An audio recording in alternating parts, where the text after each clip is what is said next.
Engineer صاحب کی بات غور سے سننی ہے کہ بابے تے شاہی کوئی نہیں۔ اے میری بیٹی فاطمہ، اس بات پہ مت اکڑنا کہ تم اللہ کے نبی کی بیٹی ہو۔ اگر اللہ نے تمہیں پکڑ لیا تو میں اللہ کے حضور تمہارے کچھ کام نہیں آؤں گا۔ اے میری بیٹی، اس بات پہ مت اکڑنا کہ تم اللہ کے نبی کی بیٹی ہو۔ اگر اللہ نے تمہیں پکڑ لیا تو میں تمہارے کچھ کام نہیں آؤں گا۔ کیا یہ نبی صلی اللہ تعالیٰ علیہ وآلہ وسلم کا فرمان ہے جس طرح اس نے سنایا ہے؟ نبی علیہ السلام فرماتے ہیں من کذب علی متعمدا فلیتبوأ مقعدہ من النار، جو جان بوجھ کے مجھ پر جھوٹ باندھے وہ اپنا ٹھکانہ جہنم بنا لے۔ کتنا بڑا جھوٹ نبی علیہ السلام پر اور حضرت فاطمہ الزہرا رضی اللہ تعالی عنہ کی توہین کہ مت اکڑنا، کیا وہ اکڑا کرتی تھی؟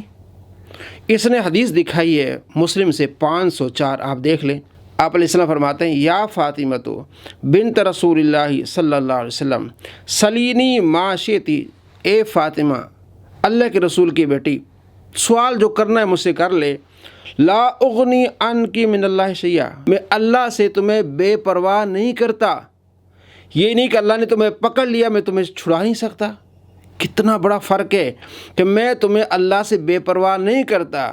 اس کا مطلب یہ کہ یہ نہ سمجھنا کہ میں اللہ کے نبی کی بیٹی ہوں تو میں سب کچھ چھوڑ دوں، نہیں، عمل جاری رکھنا ہے، عمل کرنا ہے۔ کہاں ہے کہ مت اکڑنا؟ اور اس نے بخاری سے بھی دکھائی ہے، 2753 حدیث ہے، وہاں بھی کہ یا فاطمہ تو بنت محمد صلی اللہ علیہ وسلم سلینی ما شئتی من مالی، اے فاطمہ محمد کی بیٹی صلی اللہ علیہ وسلم جو مانگنا ہے میرے مال سے مانگ لے۔ لا اغنی عنک من اللہ شیئا، میں بے پرواہ نہیں کر سکتا تمہیں اللہ سے کسی چیز پر، کہ بے پرواہ نہیں ہونا کہ میں اللہ کے نبی کی بیٹی ہوں تو کچھ نہ کام کروں، کوئی عمل نہ کروں۔ آپ علیہ السلام عمل پر ابھار رہے ہیں۔ اس نے جھوٹ بولا، نبی علیہ السلام پر جھوٹ بولا کہ مت اکڑنا، اور حضرت فاطمہ الزہرا رضی اللہ تعالی عنہ کی توہین کی۔ یہ وہ شخص ہے جس نے اللہ تبارک و تعالیٰ کی توحید بیان کرتے ہوئے حضرت فاطمہ الزہرا کی توہین کی، اور یہ اللہ کی توحید بیان کرتے ہوئے نبی علیہ السلام کی توہین کرتا ہے۔ یہ توحید بیان نہیں کرتا، یہ توہین بیان کرتا ہے۔ اس کی شیطانی توحید ہے۔ کیا اس کے دوسرے طرق نہیں پڑھے؟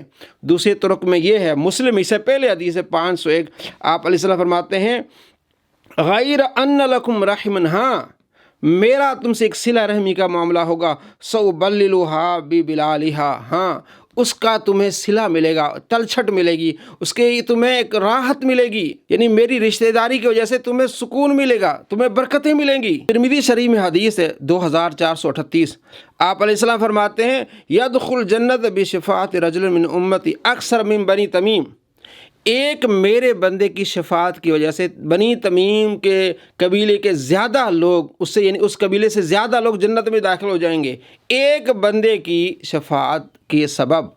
صحابی عقیل یا رسول اللہ، کہا گیا یا رسول اللہ سواک آپ کے علاوہ؟ آپ علیہ السلام فرماتے ہیں ہاں سوایا میرے علاوہ ایک بندہ شفاعت کرے گا، بنی تمیم قبیلے سے زیادہ لوگوں کی سفارش کرے گا، میرے سوا ہوگا۔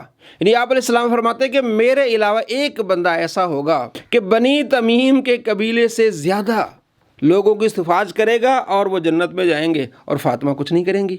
یہ آپ صلی اللہ تعالیٰ علیہ وآلہ وسلم کی صاحبزادی حضرت سیدہ فاطمہ الزہرا رضی اللہ تعالیٰ عنہ کی توہین کر رہا ہے۔ تم اس پر مت اکڑنا، کیا وہ اکڑا کرتی تھی؟ محدثین نے ان روایات کی کیا شرح کی ہے؟ ایک تو یہ بتانا چاہتا ہے کہ نبی علیہ السلام یہ فرما رہے ہیں کہ کوئی وہاں کام نہیں آئے گا، بابے تو شے کوئی نہیں ہے۔ اصل میں یہ بغض اولیاء میں اس طرح جھوٹ باندھ رہا ہے۔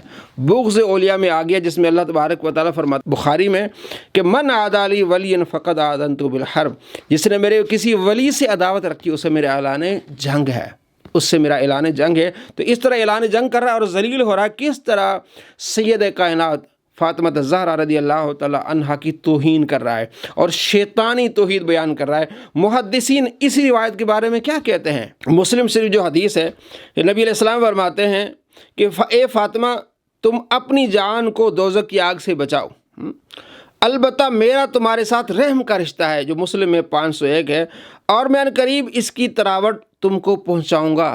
اس کی تراوٹ مسلم شریف کی اس حدیث کی شرح کرتے ہوئے قاضی ایاز ابو العباس احمد بن عمر قطبی، امام نووی رحمۃ اللہ علیہ، سارے کہتے ہیں کہ اس سے مراد یہ کہ آپ صلی اللہ تعالیٰ علیہ وآلہ وسلم انہیں فائدہ پہنچائیں گے، انہیں سکون پہنچائیں گے۔ اور امام ملا علی قاری رحمۃ اللہ علیہ فرماتے ہیں کہ آپ علیہ السلام نے جو یہ فرمایا کہ لا اغنی عنک من اللہ شیئا، میں اللہ تبارک و تعالیٰ سے تمہیں بے پرواہ نہیں کرتا، یا یہ مانا کہ اللہ تبارک و تعالیٰ اگر کسی کو پکڑنا چاہے تو میں اسے نہیں چھڑا سکتا، کیونکہ آپ علیہ السلام جو چھڑائیں گے، سفارش کریں گے، اللہ کی عطا سے کریں گے۔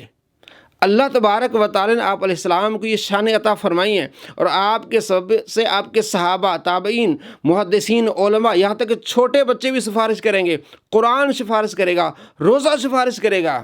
یہ کیسی شیطانی توحید بیان کر رہا ہے کہ میں تمہارے کام نہیں آؤں گا۔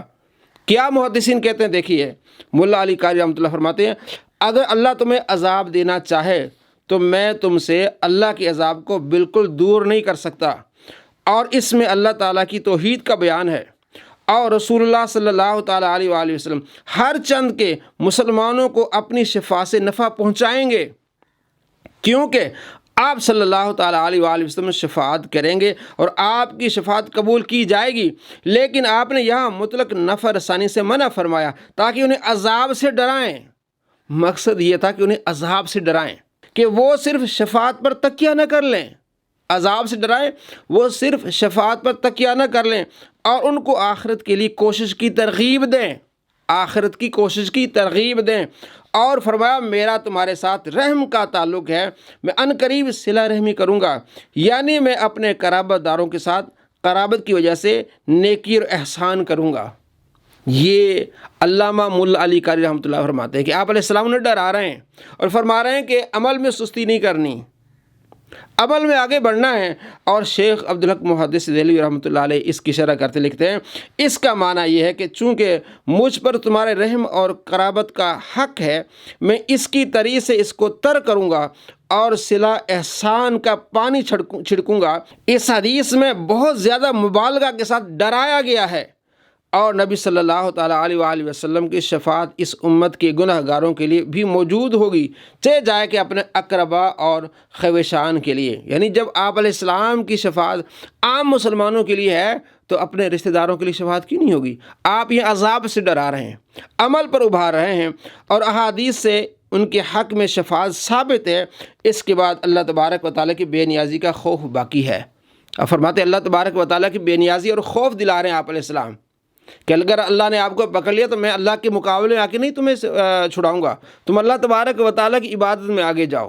اللہ کے عذاب سے نبی علیہ السلام ڈرا رہے ہیں، اور یہ ایسا ڈرا رہے ہیں کہ بابے کچھ نہیں ہیں، بابے کام نہیں آئیں گے، چھوٹے بچے کام آئیں گے، قرآن کام آئے گا۔ یہ اس کی شیطانی توحید ہے۔ اور ایک جگہ حدیث بیان کرتی ہے بخاری کی 65 کہ آپ صلی اللہ تعالیٰ علیہ وآلہ وسلم فرماتے ہیں قیامت کا ایک ایسا دن ہوگا کہ سارے لوگ حضرت آدم علیہ السلام کے پاس آئیں گے، وہ کہیں گے اذهبوا الی غیر، کسی اور کی طرف جاؤ، تم نوح علیہ السلام کے پاس جاؤ، وہ کہیں گے تم ابراہیم علیہ السلام کے پاس جاؤ، وہ کہیں گے موسیٰ علیہ السلام کے پاس جاؤ، وہ کہیں گے عیسیٰ علیہ السلام کے پاس جاؤ، عیسیٰ علیہ السلام کہیں گے محمد عربی صلی اللہ تعالیٰ علیہ وآلہ وسلم کی بارگاہ میں حاضر ہو۔ یہ ایک حدیث ہے، کئی روایات ہیں، کیونکہ اس وقت سختی ہوگی اس روایت کو بیان کرتے ہوئے کہ عیسیٰ علیہ السلام کہیں گے اذهبوا الی غیر، کسی اور کی طرف جاؤ، بابے تو شے کوئی نہیں ہے۔ جب عیسیٰ کچھ نہیں کر سکتے تو تمہارے بابے کیا کریں گے؟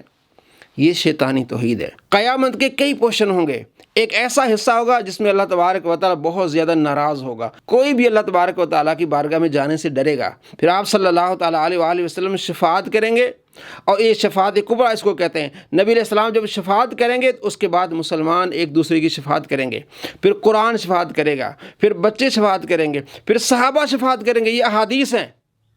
اگر اس پورشن کو لیا جائے، حدیث کے اس حصے کو لیا جائے کہ عیسیٰ علیہ السلام بھی ڈر رہے ہیں تو بابے شے نہیں ہے، پھر قرآن شے نہیں ہے۔ قرآن میں نبی علیہ السلام فرماتے قرآن شفاعت کرے گا، روزہ شفاعت کرے گا، بچے شفاعت کریں گے، صحابہ شفاعت کریں گے، تو پھر آپ توہین کرنے لگ جائیں گے۔ یہ ہوتی ہے شیطانی توحید۔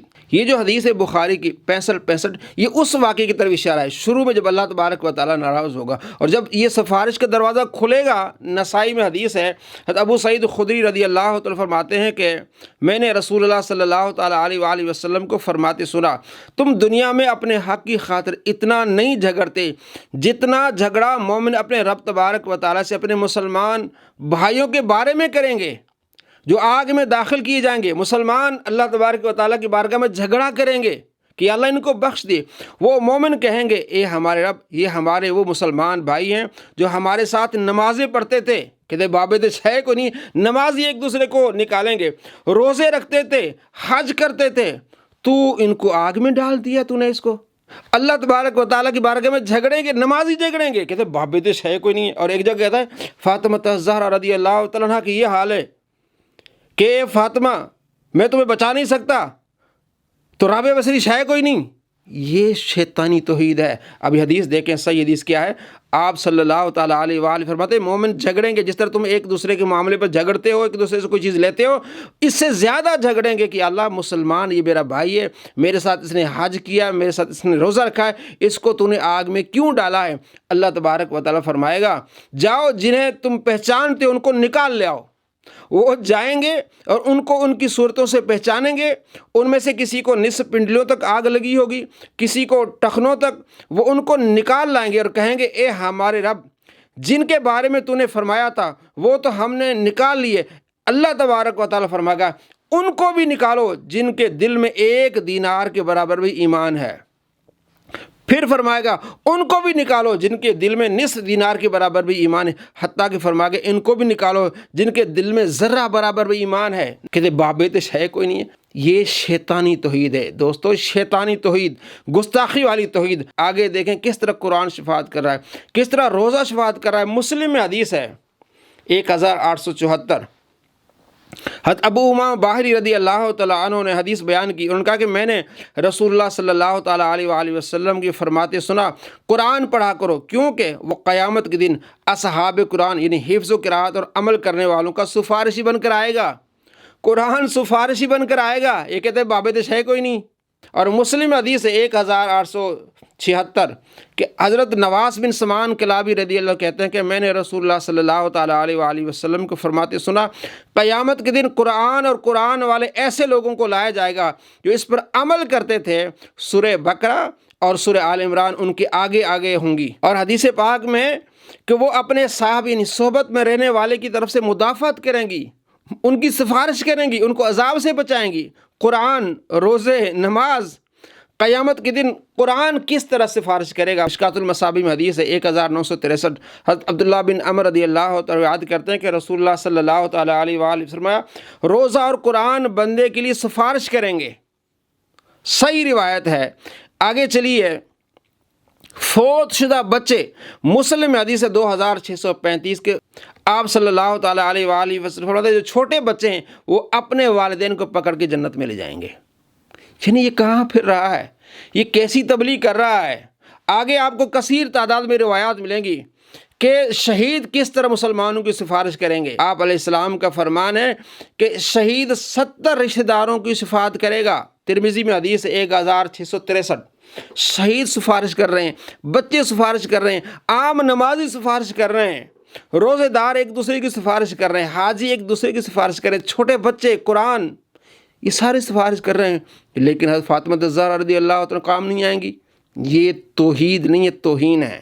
محدثین نے کیا بتایا کہ آپ علیہ السلام جو فرمایا لا اغنی عنک من اللہ شیئا، میں آپ کو اللہ کے عذاب سے نہیں بچا سکوں گا اگر اللہ تبارک و تعالیٰ تمہیں عذاب دینا چاہے، یعنی بے نیاز میں نہیں کرتا۔ لا اغنی عنک، میں تمہیں اللہ کے بارے میں بے نیاز نہیں کرتا، یہ اس کا معنی ہے۔ اور اس نے کہا تم اکڑنا نہیں، تم نبی کی بیٹی ہوتی ہے، اکڑنا نہیں ہے، اللہ نے تمہیں پکڑ لیا تو میں چھڑاؤں گا نہیں۔ یہ جھوٹ بولا اس نے نبی علیہ السلام پر، اور جو نبی علیہ السلام پر جھوٹ باندھے وہ اپنا ٹھکانہ جہنم بنا لے۔ ایسے شریروں سے بچیں۔ اللہ تبارک و تعالیٰ نے اپنے محبوب صلی اللہ تعالیٰ علیہ وآلہ وسلم کو شان عطا فرمائی ہیں۔ آپ علیہ السلام فرماتے ہیں جو اذان کا جواب دے اس کے بعد درود پڑھے اور میرے لیے وسیلے کی دعا کرے تو اس کے لیے میری سفارش ہے۔